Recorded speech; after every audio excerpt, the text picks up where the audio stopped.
18 mois. Imaginez ce qu'on pourrait faire en 4 ans. Alors, pour la suite, la première chose qu'il fallait installer, c'est la confiance entre le gouvernement du Québec et les acteurs locaux. Alors, la CMM, M. Coderre et ses collègues ont publié une liste de revendications tout à fait raisonnables cette semaine. Et dans les premiers paragraphes, il y a cette phrase. Il dit « Un climat de confiance s'est installé qui permet une plus grande collaboration avec le gouvernement du Québec. Il faut maintenir ce climat et cette collaboration essentielle pour que le Grand Montréal soit concurrentiel par rapport aux régions nord-américaines et internationales. » Ça, là, c'est inestimable. Le rétablissement du climat de confiance entre Québec, la métropole, la région métropolitaine. Parce que ça nous permet de faire des tas de choses. Ça nous permet, on ne sera pas d'accord sur tout, mais au moins, les points de désaccord inutiles qui sont fondés sur des malentendus et qui souvent empoisonnent les rapports, on travaille très fort de part et d'autre pour les mettre à l'écart, pour les voir venir avant qu'ils fassent dérailler des choses. Et ça, moi, je suis très heureux de ce nouveau climat de confiance. Que faut-il faire? La confiance, la productivité, l'emploi à Montréal. Sur l'emploi, quelques chiffres. En 2011, sur l'île de Montréal, il s'était perdu 10 000 emplois. En 2011, en 2012, il s'était créé seulement 2 500 emplois. En 2013, il s'est créé 26 000 emplois sur l'île de Montréal.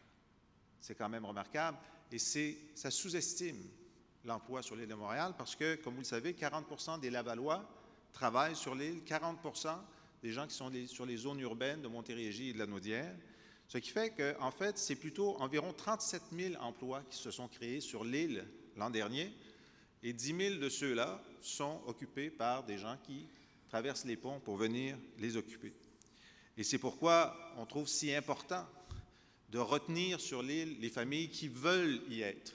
On ne veut pas voler, M. Lamontagne, M. Bigrard, on ne veut pas aller chercher vos citoyens. Je sais que vous les traitez très bien. Mais une famille sur deux qui quitte l'île pour aller en banlieue aurait préféré rester sur l'île. Alors, c'est ceux-là qu'on veut garder en faisant en sorte qu'avec du logement abordable, avec des quartiers mieux réfléchis, mieux conçus, avec les écoles, quelqu'un parlait des écoles, dans la conception des quartiers, qu'on fasse en sorte que la vie urbaine montréalaise soit plus attractive pour faire en sorte que ces emplois soient aussi occupés par des Montréalais qui y vivent.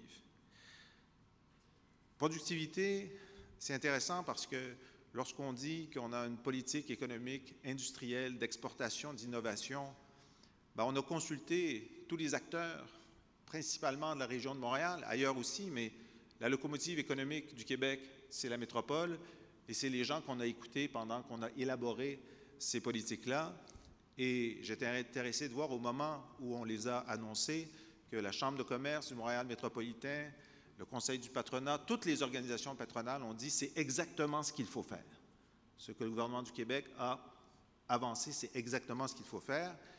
Et donc, de Michel Leblanc jusqu'à Jacques Parizeau, dans un article fameux où il était inquiet pour l'économie, mais il dit « Ce qu'a dit Mme Zakaïb, c'est ce qu'il faut faire. Il faut mettre plus d'argent là-dessus. » Donc, on sait quoi faire et on l'a élaboré avec vous. D'ailleurs, il y avait un président de l'Association des manufacturiers et exportateurs qui était tellement content de ce qu'on a proposé que, d'après ce que j'ai su, il veut venir au gouvernement, Simon Prévost, pour l'appliquer.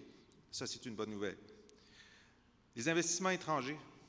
Montréal International a annoncé que l'an dernier, 2013, est une année record. Vous êtes en entreprise, vous savez que parfois un record, c'est $1 de plus que l'année précédente. Hein? Votre directeur de marketing dit « On a un record ». Normalement, les investissements étrangers accompagnés par Montréal International, c'était 5, 6, 700 millions par année. L'an dernier, 1,3 milliard. Le double. Le double. Évidemment, le défi, c'est de faire en sorte que ce niveau-là soit la nouvelle norme. Et nous allons appuyer l'équipe de Montréal International pour le faire. La confiance, la productivité, l'emploi, le partenariat dans les grands chantiers. Vous avez vu que ce qui est magnifique dans ce qu'on a vu depuis ce matin, c'est à la fois l'investissement public et l'investissement privé qui se conjuguent à plusieurs endroits pour revitaliser des quartiers, imaginer des nouvelles habitations, faire en sorte, de façon intelligente, de continuer à construire Montréal. Et c'est un peu le paradoxe montréalais qu'avec tous ces stationnements, on se dit, bon, on dirait que c'est une ville qui a été bombardée et puis n'a pas été reconstruite. Ça, c'est le mauvais côté des choses. Mais le bon côté, c'est que, contrairement à New York ou à Paris, ben, il reste un peu de Montréal à construire. Et donc, notre génération est encore là pour finir de construire Montréal. Et on peut finir de le construire à notre goût en mettant de l'inventivité, de la créativité, de la beauté dans le reste de la trame de Montréal qu'on doit construire. Je vous ai dit 18 mois, puis Michel commence à bouger parce qu'il voudrait que j'arrête de parler, mais j'ai presque fini. Je suis presque rendu à la moitié. Non, je vais vous donner un autre chiffre, 9 mois. 9 mois, c'est le temps qui nous sépare du jour de l'an, 2014. Et on a dit qu'en 9 mois, on allait faire 2 ou 3 choses importantes.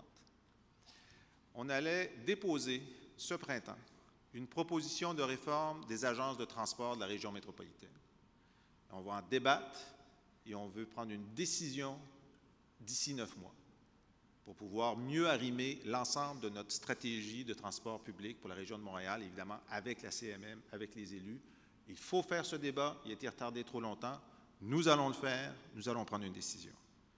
9 mois, c'est aussi l'horizon que nous nous sommes donné pour décider ensemble de la diversification des revenus pour le transport en commun.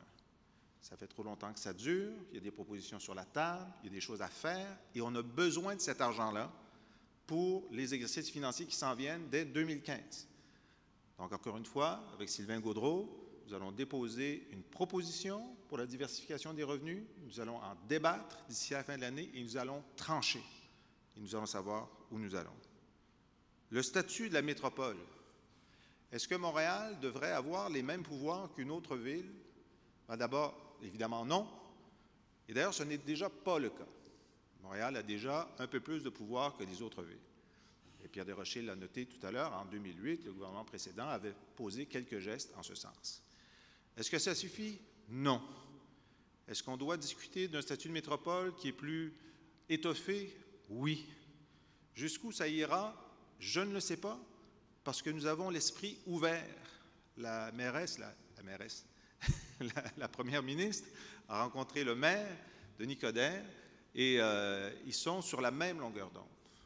Mme Marois est une Montréalaise, est une Montréaliste, et elle pense que Montréal doit avoir un statut de métropole. Nous allons le définir ensemble, et ce n'était pas à Québec de dire quel devait être le statut de la métropole, c'est à la métropole de dessiner quelle est sa vision de statut, et ensuite on en discutera, et on en discute avec l'esprit ouvert.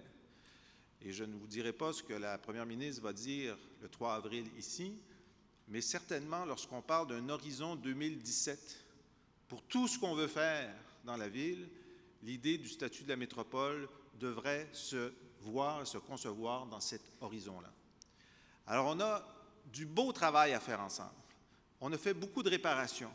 Puis maintenant, on est dans la construction. Puis on est des partenaires et on est mobilisés. Là où nous sommes aujourd'hui, c'est là où nous voulions être il y a 18 mois. Nous avons posé les bases d'un réel élan pour Montréal et la métropole. Et ensemble, on va se rendre à cette fierté retrouvée, à cet élan et à une métropole dont on sera fier ici et partout dans le monde. Merci beaucoup.